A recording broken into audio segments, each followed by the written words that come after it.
Anti ഒരു തറ ലെവലിൽ സംസാരിക്കല്ലേ. ആന്റിയുടെ ഡിഗ്നിറ്റിക്ക് ചേരുന്നതല്ല. എനിക്കിനി ലെവലൊന്നും നോക്കാനില്ല മനു. ഞാൻ അടുത്തട്ടിലെത്തി നിൽക്കുക. ഇനിയും താഴോട്ട് പോണെങ്കിലേ കുഴിക്കണം. ഞാൻ ആന്റിയോട് തറയ്ക്കാൻ എന്നാ ചേച്ചി ജീവനോട് വെച്ചേക്കുക. മുത്തശ്ശിക്ക് എന്ത് പറ്റി? ഏതാണ്ടെല്ലാം മനസ്സിൽ വെച്ചോണ്ടാണല്ലോ സംസാരിക്കുന്നത്. ഞാൻ ആദ്യമേ പറഞ്ഞില്ലേ ഒന്നുമില്ല. അതുപോട്ടെ, നീ വന്നിട്ട് കുറെ നേരം ആയോ? ഇമാജിൻ ചെയ്യാൻ പോലും പറ്റാത്ത കാര്യങ്ങൾ തലയിൽ വരുന്നുണ്ടല്ലോ. വേണ്ട, ഒരുപാടങ്ങ് പരിഹസിക്കല്ലേ. എനിക്കറിയാടി നിങ്ങളുടെ എല്ലാവരുടെയും മനസ്സിലിരിപ്പ്. നിങ്ങളെല്ലാരും ഇപ്പൊ അവളുടെ കുഴലൂത്തുകാരാണല്ലോ. ഇത്ര നെഗറ്റീവ് എനർജി അമ്മയുടെ മനസ്സിൽ കെട്ടിക്കിടക്കുന്നോണ്ടാ. നെഗറ്റീവ് എനർജി എനിക്കല്ല, നിങ്ങളുടെ അച്ഛനാ.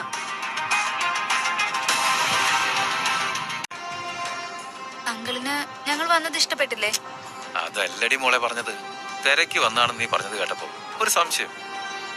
വൈജ നിങ്ങളോട് ആരോടും പറയാതെയാണോ പോന്നേന്ന്? ഞാൻ മാത്രമേ വീട്ടിലുണ്ടായിരുന്നുള്ളൂ. പോകുവാന്ന് എന്റെ അടുത്ത് പറഞ്ഞില്ല. ഞാൻ അങ്ങോട്ട് ചോദിച്ചപ്പോ പറഞ്ഞു കൊല്ലപ്പള്ളിക്ക് പോകുവാന്ന്. നോക്കി അവിടെ നിൽക്കേണ്ടവളല്ലേ? അലീന ചേച്ചിയുടെ കാര്യമാണോ?